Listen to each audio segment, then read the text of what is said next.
On the terrace were assembled all the ladies of the party. They always liked sitting there after dinner, and that day they had work to do there too. Besides the sewing and knitting of baby clothes, with which all of them were busy, that afternoon jam was being made on the terrace by a method new to Agafia Mihalovna, without the addition of water. Kitty had introduced this new method, which had been in use in her home. Agafia Mihalovna, to whom the task of jam making had always been entrusted, considering that what had been done in the Levin household could not be amiss, had nevertheless put water with the strawberries, maintaining that the jam could not be made without it. She had been caught in the act, and was now making jam before everyone, and it was to be proved to her conclusively that jam could be very well made without water. Agafia Mihalovna, her face heated and angry, her hair untidy, and her thin arms bare to the elbows, was turning the preserving pan over the charcoal stove, looking darkly at the raspberries and devoutly hoping they would stick and not cook properly. The princess, conscious that Agafia Mihalovna's wrath must be chiefly directed against her, as the person responsible for the raspberry jam making, tried to appear to be absorbed in other things and not interested in the jam, talked of other matters, but cast stealthy glances in the direction of the stove. "I always buy my maid's dresses myself, of some cheap material," the princess said, continuing the previous conversation. "Isn't it time to skim it, my dear?" she added, addressing Agafia Mihalovna. "There's not the slightest need for you to do it, and it's hot for you," she said, stopping Kitty. "I'll do it," said Dolly, and getting up, she carefully passed the spoon over the frothing sugar, and from time to time shook off the clinging jam from the spoon by knocking it on a plate that was covered with yellow-red scum and blood-colored syrup. "How they'll enjoy this at tea-time," she thought of her children, remembering how she herself as a child had wondered how it was the grown-up people did not eat what was best of all, the scum of the jam. "Stiva says it's much better to give money." Dolly took up meanwhile the weighty subject under discussion, what presents should be made to servants. "But money's out of the question," the princess and Kitty exclaimed with one voice. "They appreciate a present." "Well, last year, for instance, I bought our Matrona Semyonovna, not a poplin, but something of that sort," said the princess. "I remember she was wearing it on your name day. A charming pattern, so simple and refined, I should have liked it myself, if she hadn't had it. Something like Varenka's. So pretty and inexpensive." "Well, now I think it's done," said Dolly, dropping the syrup from the spoon.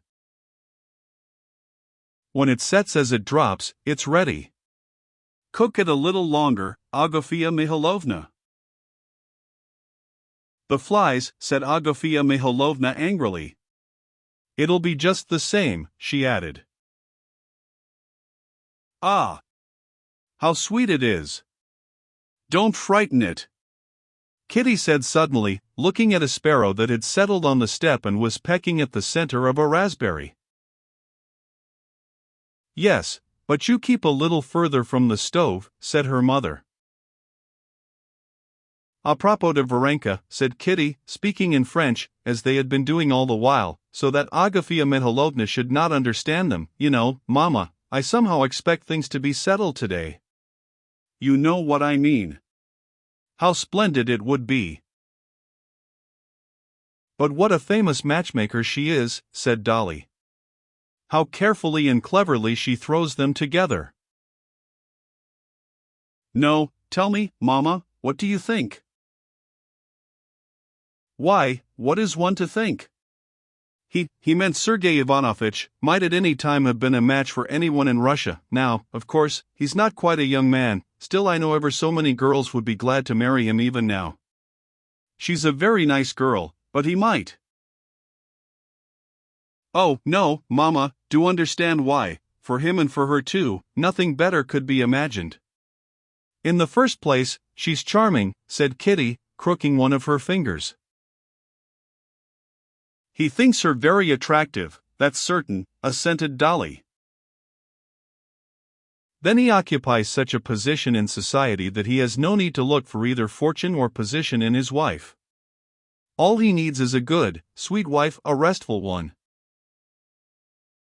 Well, with her he would certainly be restful, Dolly assented. Thirdly, that she should love him. And so it is, that is, it would be so splendid. I look forward to seeing them coming out of the forest and everything settled. I shall see at once by their eyes. I should be so delighted. What do you think, Dolly? But don't excite yourself. It's not at all the thing for you to be excited, said her mother.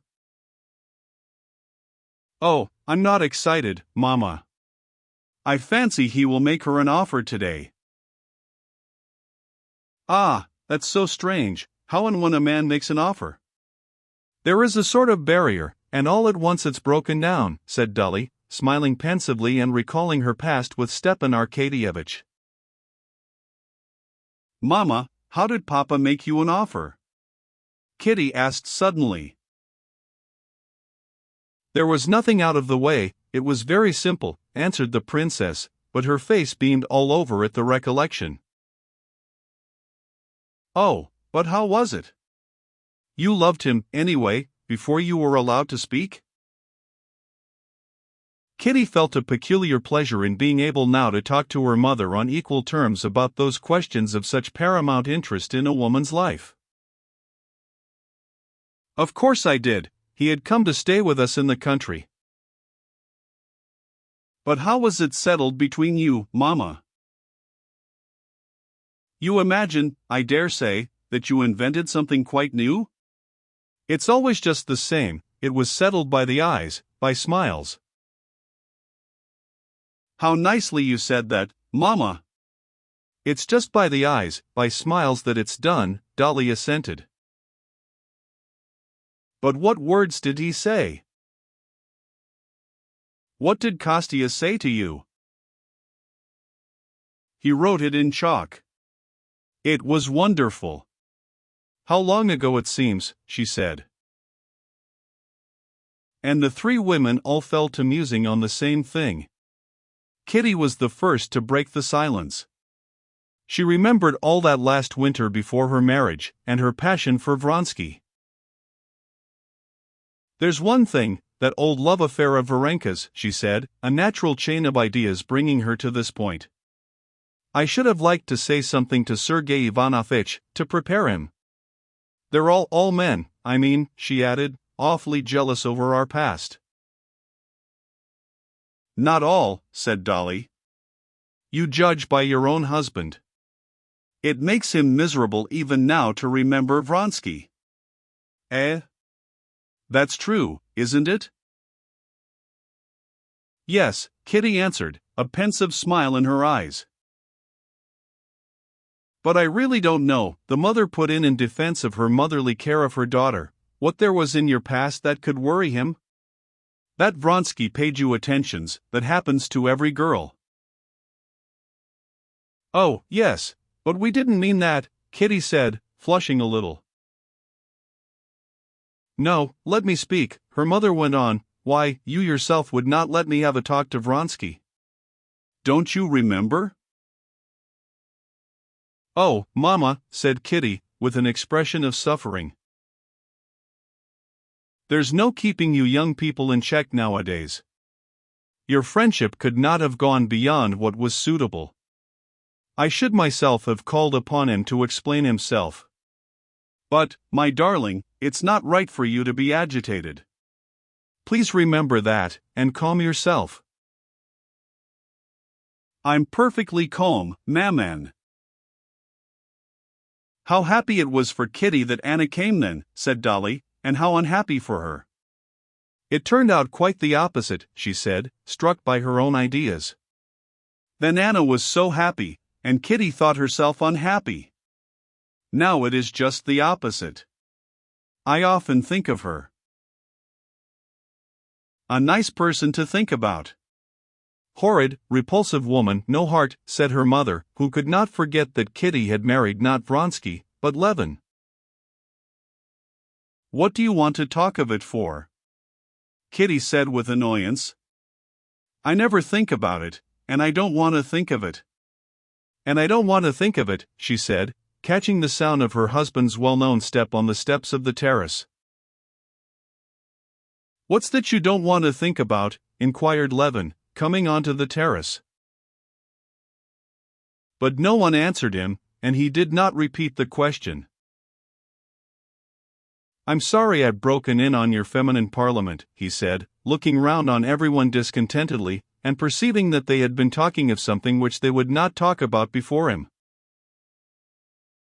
For a second he felt that he was sharing the feeling of Agafea Mihalovna, vexation at their making jam without water, and altogether at the outside Shtcherbatsky element.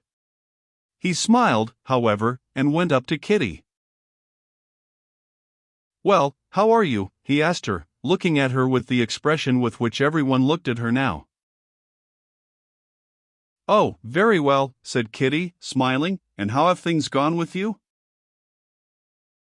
The wagons held 3 times as much as the old carts did. Well, are we going for the children? I've ordered the horses to be put in. What? You want to take Kitty in the wagonette? Her mother said reproachfully. Yes, at a walking pace, princess. Levin never called the princess Maman as men often do call their mothers-in-law, and the princess disliked his not doing so. But though he liked and respected the princess, Levin could not call her so without a sense of profaning his feeling for his dead mother. Come with us, Maman, said Kitty. I don't like to see such imprudence. Well, I'll walk then, I'm so well. Kitty got up and went to her husband and took his hand. You may be well, but everything in moderation, said the princess. Well, Agafea Mihalovna, is the jam done? Said Levin, smiling to Agafea Mihalovna, and trying to cheer her up. Is it all right in the new way? I suppose it's all right. For our notions it's boiled too long. It'll be all the better, Agafea Mihalovna, it won't mildew, even though our ice has begun to thaw already, so that we've no cool cellar to store it, said Kitty, at once divining her husband's motive, and addressing the old housekeeper with the same feeling. But your pickle's so good, that Mamma says she never tasted any like it, she added, smiling, and putting her kerchief straight. Agafea Mihalovna looked angrily at Kitty. You needn't try to console me, mistress. I need only to look at you with him, and I feel happy, she said, and something in the rough familiarity of that with him touched Kitty. Come along with us to look for mushrooms, you will show us the best places. Agafea Mihalovna smiled and shook her head, as though to say, I should like to be angry with you too, but I can't.